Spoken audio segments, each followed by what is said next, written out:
میرا نام احمد ہے اور یہ میرے بچپن کا ایک خوفناک سچا واقعہ ہے۔ یہ اس وقت کی بات ہے جب میں تقریباً 12 سال کا تھا اور اس رات ہم اپنے گاؤں کے پرانے گھر میں چھپن چھپائی کھیل رہے تھے۔ ہم 6 کزن تھے جو سب مل کر کھیل رہے تھے۔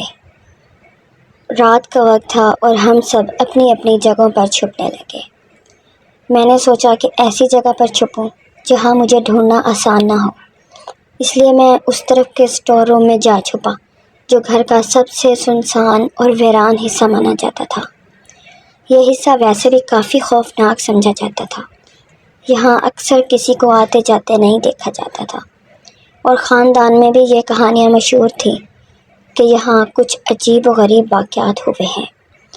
میرے چچا بھی ایک بار اسی حصے میں گم ہو گئے تھے اور جب واپس آئے تو انہیں شدید بخار تھا اور ان کے ہاتھ پاؤں کانپ رہے تھے۔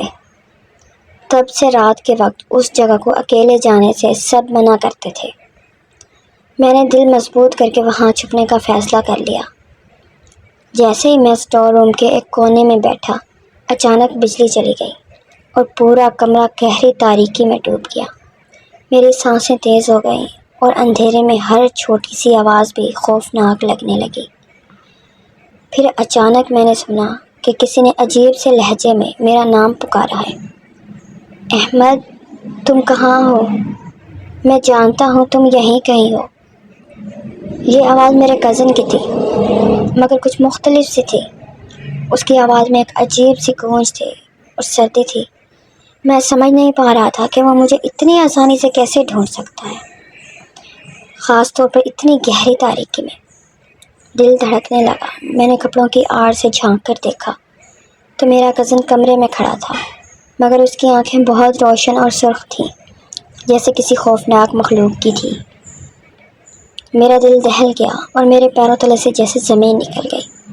میں نے سنا تھا کہ یہاں کچھ نہ کچھ غیر معمولی ہوتا ہے، مگر اس کا سامنا اس طرح ہوگا کبھی سوچا نہیں تھا۔